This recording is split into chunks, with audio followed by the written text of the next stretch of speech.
Alors, bienvenue à cette formation technique sur les solutions IP de diffusion Fanville. Je suis Oussama, support technique chez Fanville, et aujourd'hui nous allons explorer en détail une solution de diffusion interphonie, passerelle et intégration avec des plateformes tierces.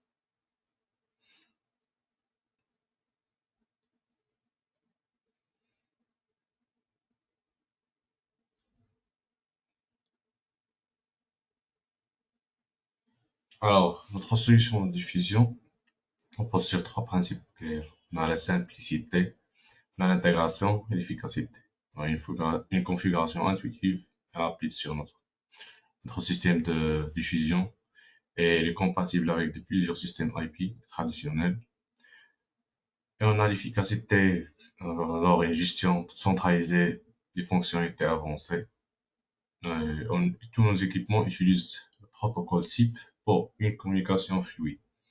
On a les intercoms, l'interphonie, on a les solutions de diffusion, on a les OIP passerelles, on a les téléphones, les consoles téléphoniques, on a l'intégration avec d'autres plateformes tierces.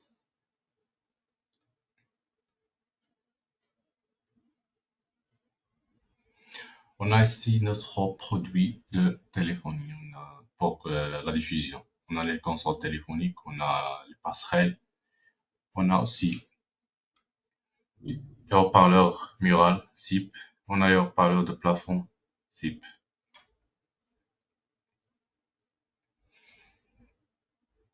On a aussi les interphones intelligents.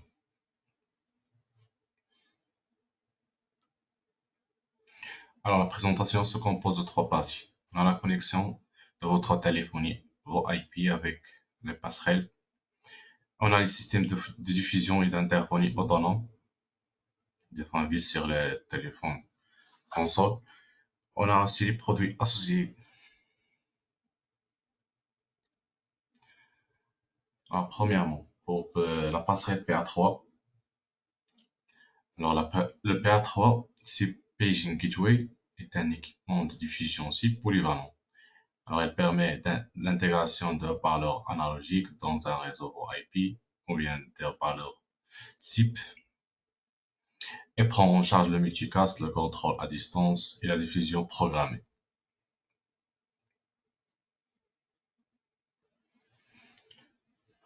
Alors, le PA3 offre une interface complète. On a des entrées et sorties audio.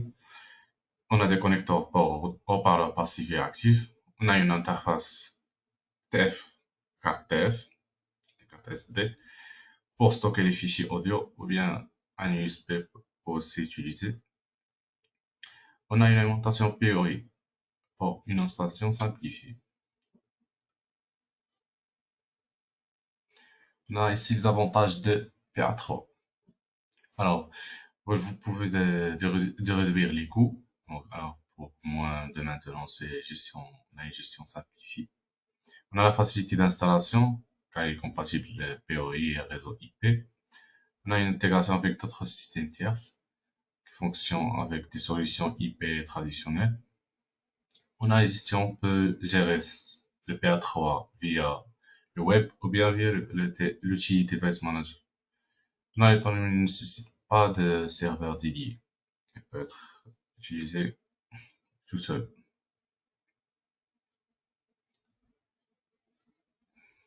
Alors le PA3 peut être connecté des appareils externes pour réaliser différentes fonctions. Par exemple, nous pouvons relier le haut-parleur analogique au PA3 afin d'amplifier le volume du PA3. Je pense que cette connexion vous permettra d'entendre clairement le son des autres dans un environnement bruyant, comme un atelier d'usine, par exemple. Là, c'est peut-être intégré avec Fanville FTMCS. Là aussi, supporte aussi une interface API.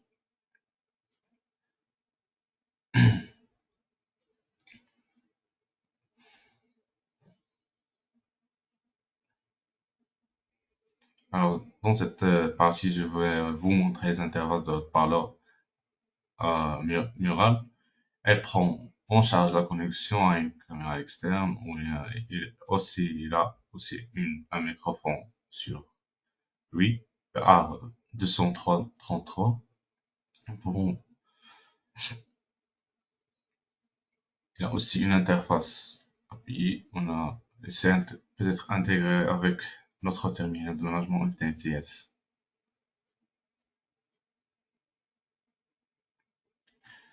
Alors, le PA3 peut être utilisé en combinaison avec d'autres IP phones pour contrôler la diffusion.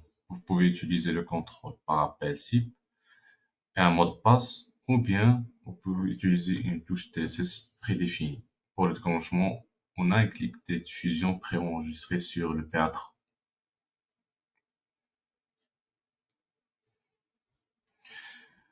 Alors, avec le PA3, il est possible de contrôler la diffusion de musique via un appel SIP. La procédure est comme suite. On doit préparer d'abord et importer les fichiers audio sur le PA3, configurer les paramètres de diffusion de l'interface web du PA3, définir les destinations de diffusion de multicast, et ensuite on doit appeler le PA3 pour pour commencer la diffusion sur d'autres haut-parleurs ou bien d'autres téléphones.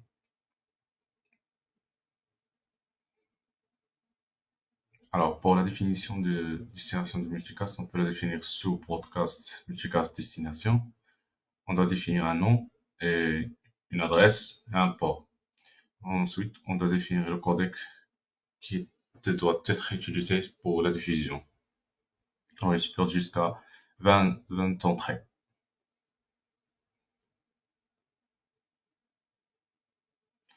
Et on a aussi la playlist. Vous pouvez l'avoir en accédant sur Broadcast Playlist. L'utilisateur peut configurer le type de son de diffusion et le mode de diffusion. On a duration, on a times, avec un maximum aussi de 20 entrées.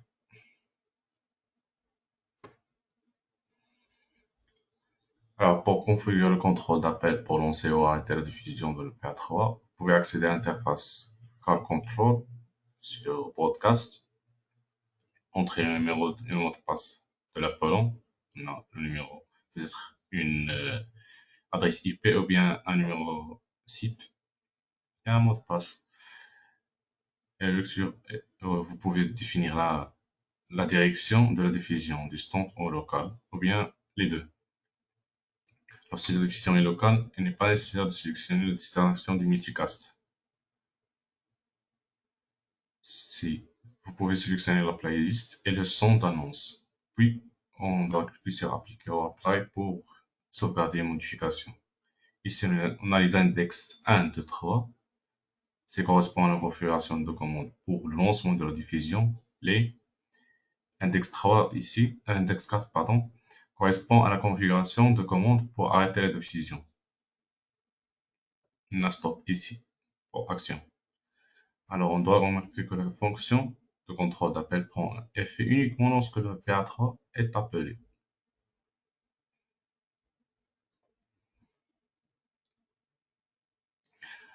Alors, ici, on a un exemple de configuration des terminaux qui doivent recevoir le multicast. Il est joué. On a ici un haut-parleur A212. Vous pouvez accéder à Device Settings, Multicast et configurer le nom de multicast. On a l'hôte et le port. Il doit être le même que celui configuré dans le PA3.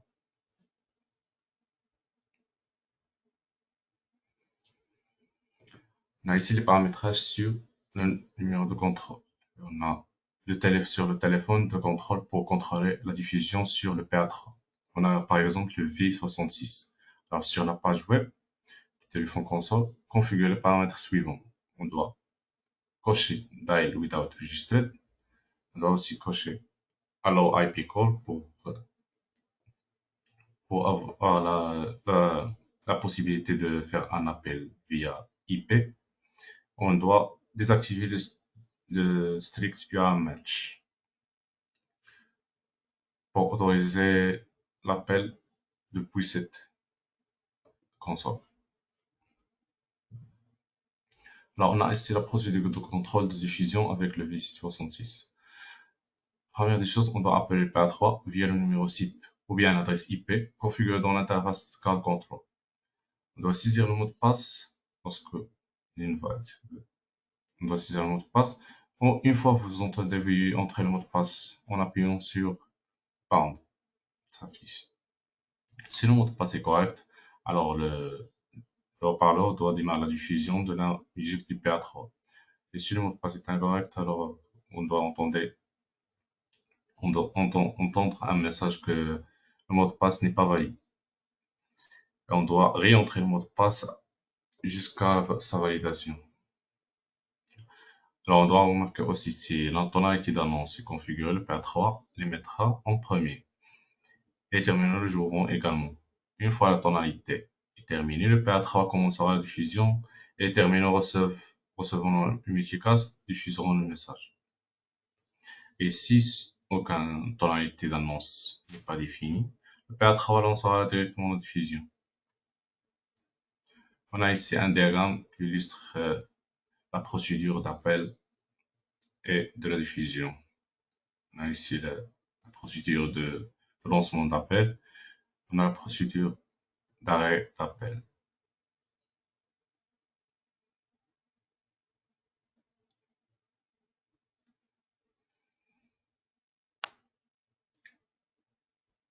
Alors, pour le PA3 permet d'envoyer des messages sur plusieurs segments réseau en multicast type, garantissant une diffusion en temps réel sur des ondes définies.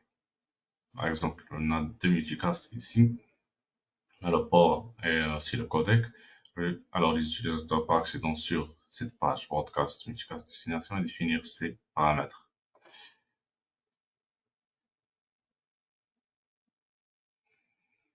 Alors, pour l'appel avec SIP, on doit définir un nombre SIP, un password. On doit définir l'action SIP du multicast. On a une direction qui doit être à distance ou bien locale. Et on doit définir le multicast destination qui est déjà créé sur multicast destination.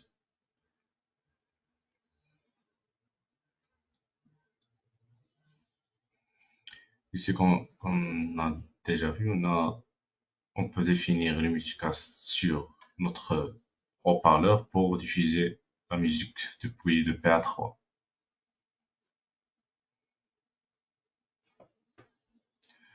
On a ici la procédure pour contrôler la diffusion depuis un téléphone console ou bien un téléphone IP. On doit appeler le PA3 avec le numéro qu'on a déjà configuré sur notre PA3. Après, on doit entendre un message pour entrer le mot de passe. Alors, si le mot de passe est correct, la diffusion doit être jouée. Et si le mot de passe est incorrect, un message doit être entendu que le mot de passe est invalide. Et pour arrêter la diffusion, il suffit de raccrocher l'appel. On a ici, on va passer sur la diffusion avec Line In Control. Alors, cette fonction permet de diffuser directement une source audio externe branchée sur l'entrée Line In du PA3. On a une entrée Line In sur le PA3. On a deux modes. On a le mode automatique et le mode manuel. Alors, la diffusion démarre pour le mode automatique. La diffusion démarre automatiquement lorsqu'un signal est détecté. Et la diffusion manuelle, c'est la diffusion est contrôlée via l'interface web ou un appel SIP. On a ici les paramètres de Line In. Alors, le contrôle permet de gérer la diffusion audio externe physique. Alors, l'utilisateur se connecte à la page web de l'appel en accédant sur Broadcast, on a Line In Control, puis configurer les paramètres. Mode Line In, direction, destination multicast et tonalité d'annonce. On a ici tous les paramètres récents et leur description.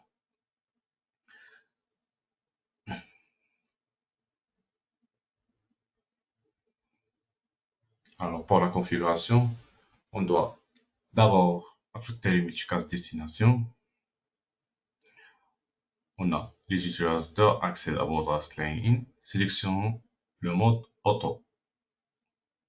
Définissons la direction, remote local, alors la distance au local, puis configurer la destination multicast et la tonalité d'annonce. Enfin, on doit cliquer sur Apply pour sauvegarder la configuration.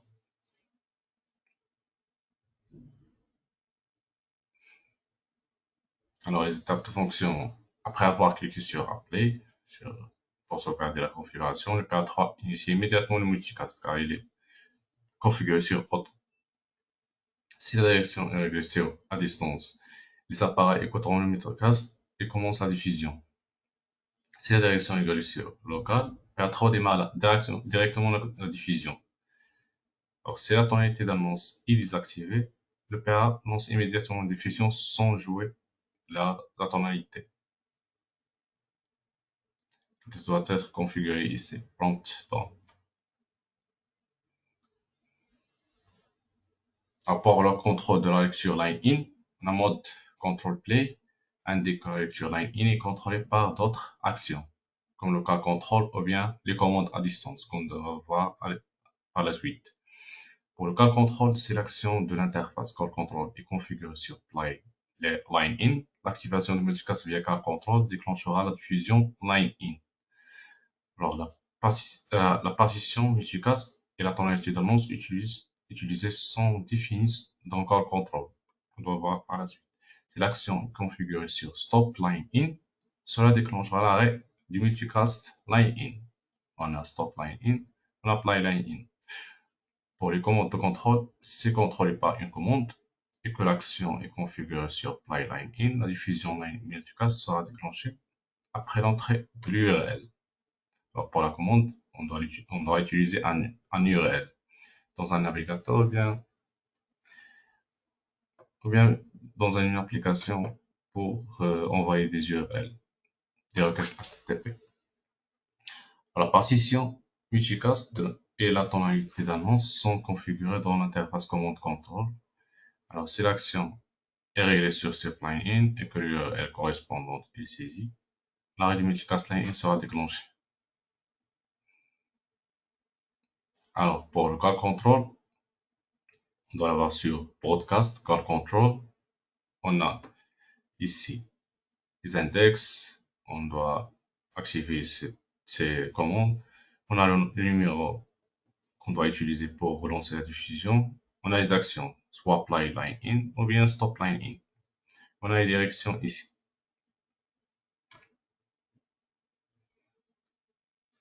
On a aussi les prompt temps, alors la tonalité d'annonce de la diffusion. Et comme on a vu précédemment, la configuration est la suivante sur les haut-parleurs ou bien les unités que doit recevoir ces multicast.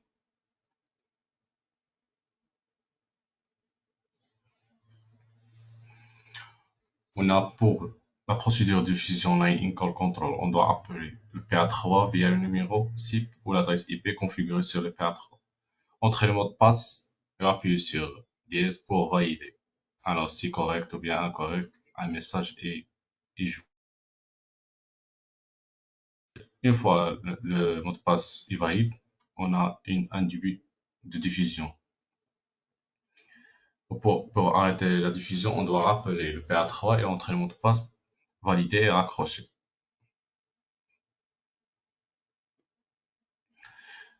Ici, on va voir commande control. On a le commande control permet de configurer une URL active pour déclencher la diffusion. Alors, vous devez connecter à la page web de l'appareil accéder sur podcast et commande control et configurer les paramètres suivants. On a activation, c'est enable. On a le nom, on a l'URL et l'action. On a swap line in, soit stop line in.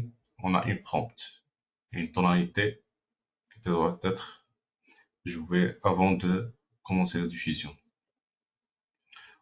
Pour les commandes, on doit juste définir un code sur l'URL.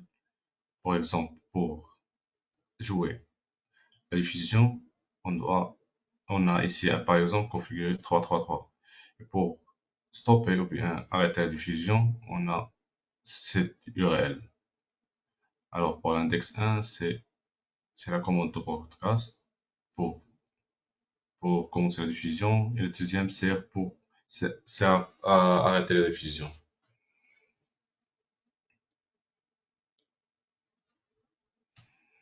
Alors, dans cette fonction, on va passer à tâches et aux tâches programmées. En exercice satisfaction, nous pouvons définir les tâches planifiées sur le web GUI de PA3.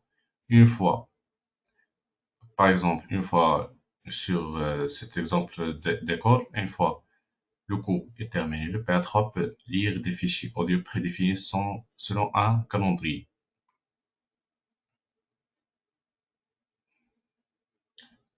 Alors, la diffusion programme permet d'automatiser la diffusion en spécifiant simplement la date et l'heure sur le PA3. Alors, l'utilisateur peut accéder à Broadcast, Timed Broadcast, et on a la possibilité de configurer jusqu'à 100 diffusions programmées. L'interface affiche le planning sous forme de calendrier et offrant une vue claire des horaires définis. On va voir par la suite. Là, ici un exemple. Alors, pour ajouter une, un plan, on doit cliquer sur Add pour ajouter un plan de diffusion. On doit utiliser les flèches à gauche et à droite pour changer de mois de calendrier se mettant à jour automatiquement. On a ici. On doit cliquer aussi sur l'horaire pour le modifier. On doit cliquer sur les trois points ici pour supprimer ou bien pour supprimer, on peut supprimer l'horaire complet et on peut aussi supprimer l'horaire du jour. Et on a ici les couleurs, les plans qui sont en gris signifie que l'horaire n'est pas activé. Alors, on peut aussi cliquer sur Delete All pour supprimer tous les horaires configurés.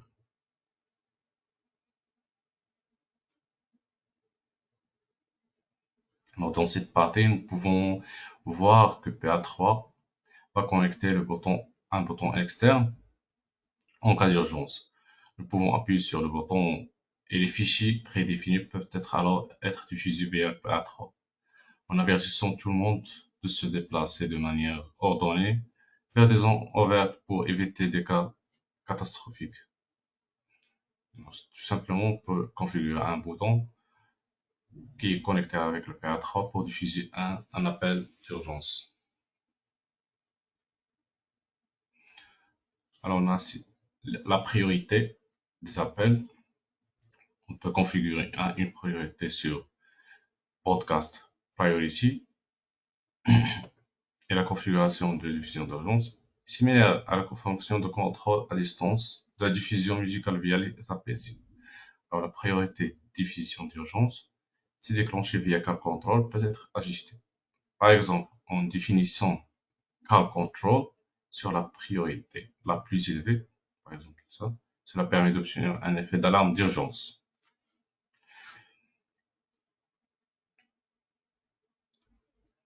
Alors, passons maintenant à Fanville Standalone Broadcast Intercom System. Alors, le A320i a une built-in application pour le broadcast, bien la diffusion. Alors, les produits Fanville peuvent être s'intégrer facilement avec d'autres systèmes de téléphonie IP, de surveillance et de contrôle d'accès, créant ainsi une solution convergente complète.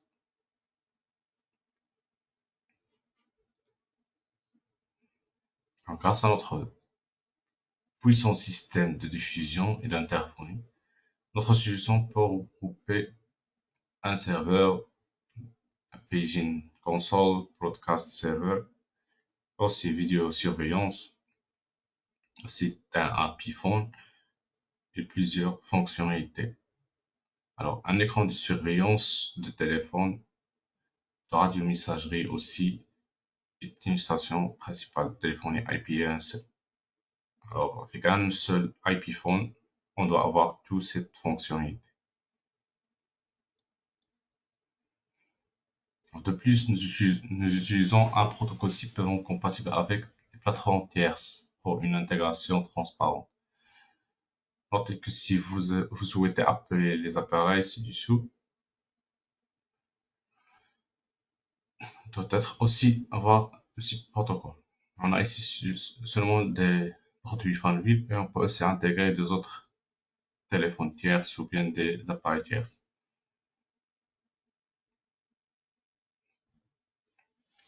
Alors, le système peut gérer jusqu'à 50 terminaux pour le A320 et pour le A308. Il peut gérer jusqu'à 30 terminaux, ce qui peut répondre à l'extension d'application de la plupart des scénarios.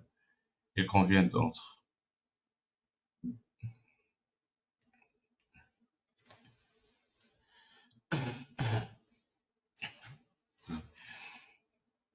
Alors, il convient de noter que le A320 se concentre sur les applications à moyenne et grande échelle, tandis que le A308 se connecte sur des applications à petite et moyenne échelle. Alors, ici, notre système offre une excellente qualité sonore parce que plus de 20 ans d'expérience dans le domaine de la technologie audio et vidéo contribuant à créer une excellente qualité sonore. Notre objectif est que chaque mot puisse être entendu et compris. On a ici les spécificités dans notre téléphone IP. Console A320. Alors, certes, le système de diffusion et d'interphone se concentre sur les scénarios d'école, d'entrepôt, de supermarché, grâce à sa capacité de se connecter jusqu'à 50 appareils. Alors, passons maintenant au système d'interphone et de diffusion.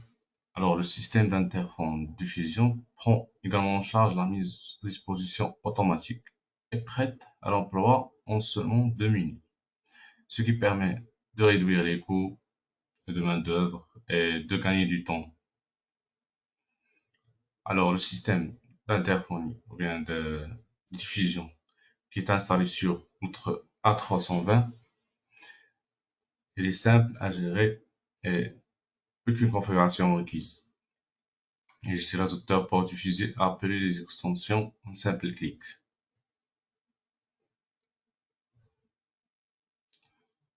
Plus le système peut prendre en charge la diffusion en temps réel, ce qui signifie que vous pouvez simplement sélectionner une ou plusieurs zones pour lesquelles appeler ou vous pouvez sélectionner les appareils gérés pour lire le fichier audio depuis l'interface de le A320. Alors pour faire ça, on doit entrer sur Broadcast, Real-Time Broadcast, et sélectionner le mic. Alors, Goose Mic peut être utilisé comme une source audio. Vous pouvez sélectionner un ou plusieurs speakers ou bien haut-parleurs pour, pour faire ou bien pour diffuser l'audio depuis le microphone de le téléphone console. Alors pour l'import ou bien l'ajout des fichiers audio, on doit accéder. Il faut télécharger tout d'abord les fichiers audio. On peut faire, on peut apporter les fichiers depuis l'ordinateur ou bien un clé USB. Alors pour la web interface, on doit, on doit accéder à l'interface web et sur librairie, on doit importer les fichiers audio sur notre téléphone console.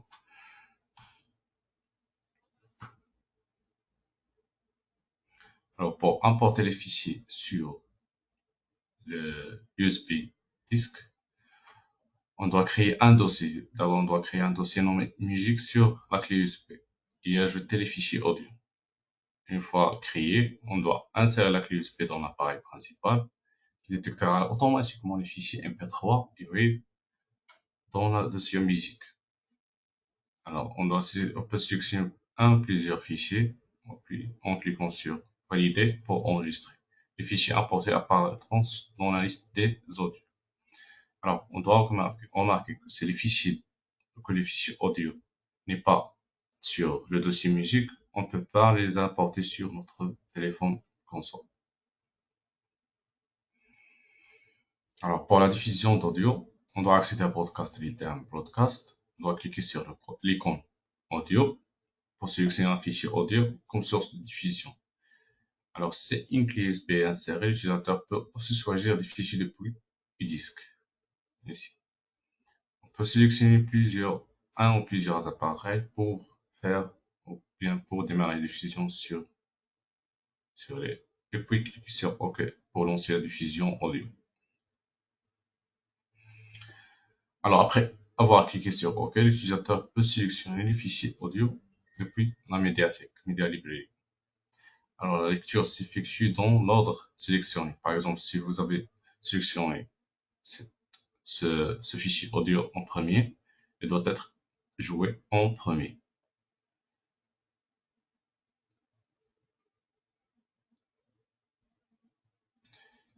Alors après avoir cliqué sur Valider, l'utilisateur accède à l'interface diffusion audio, comme vous voyez ici.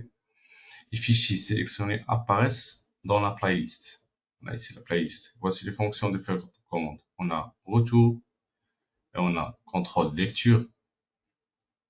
Ici, on a stop, play, etc. On a réglage de volume. On a fin de diffusion en appuyant sur exit. On peut ajouter des fichiers audio. On peut aussi réorganiser la playlist en appuyant et maintenir sur un fichier audio et faire glisser ou déposer pour modifier son ordre.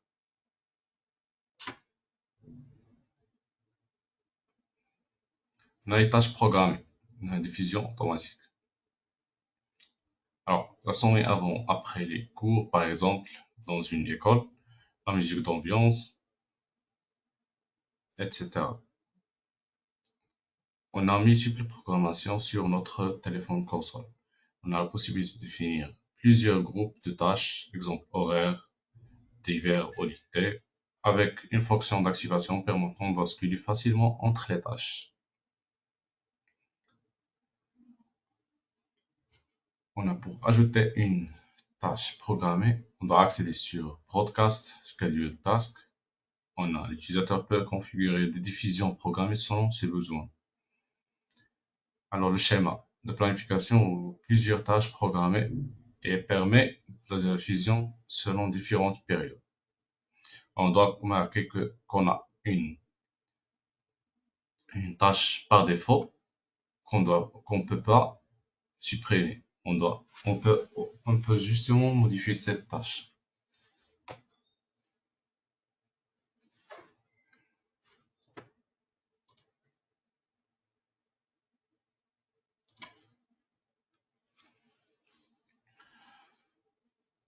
Alors la planification programmée, on a la première bouton, c'est pour modifier le plan. La deuxième, c'est pour activer ou désactiver cette tâche. Dans la troisième, on a les tâches pour ajouter des tâches programmées.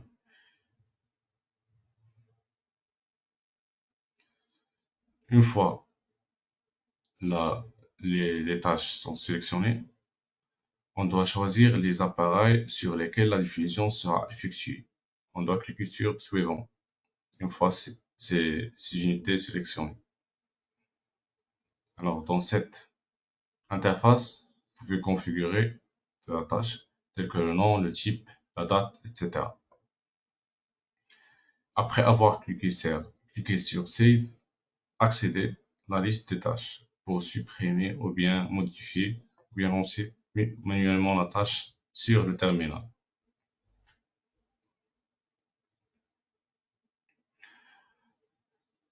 De plus, nous avons le bouton d'urgence sur notre console téléphonique.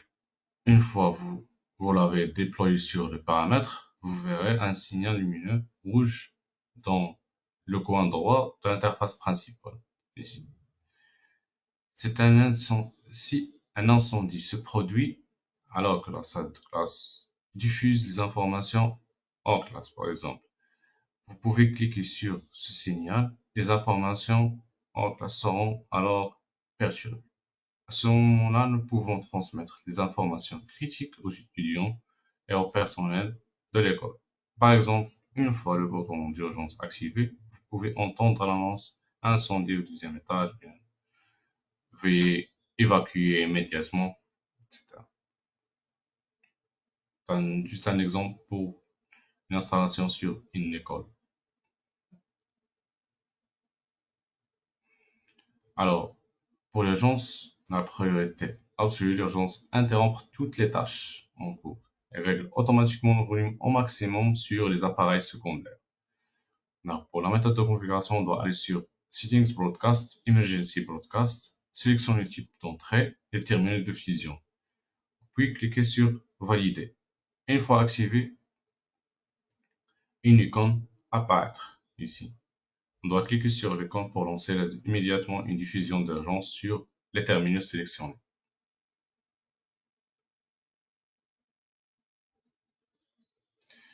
On a ici la configuration des touches de raccourci qui pour faire la diffusion.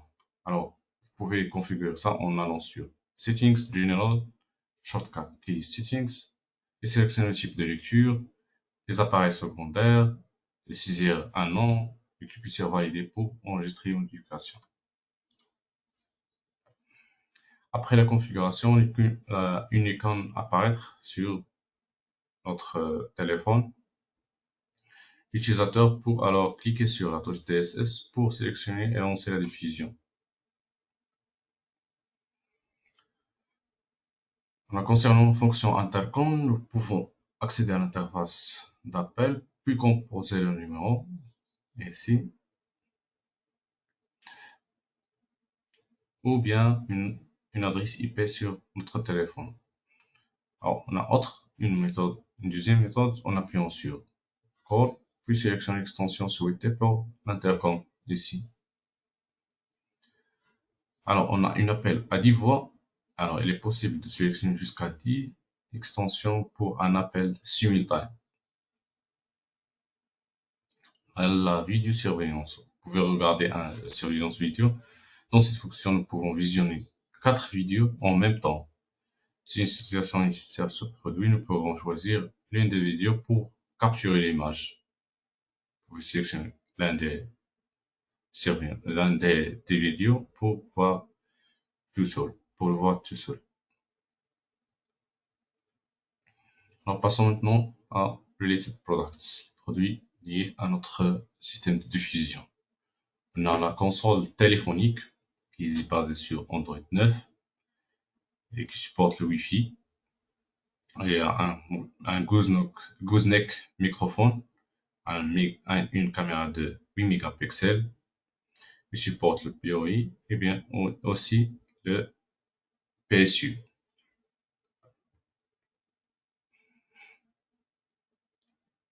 On a ici le PA3 qui est basé sur Linux et a différents output power et supporte aussi le codec G722. Il supporte aussi le PoE et le DC.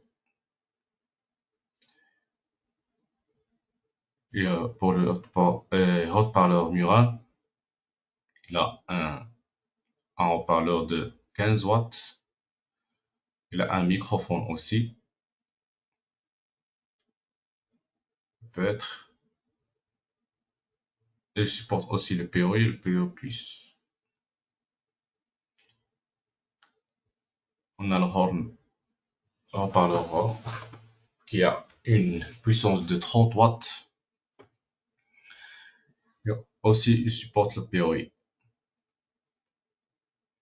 Par la suite, on a les haut-parleurs de plafond qui a un haut-parleur de 10 watts. Il supporte aussi le codec G722.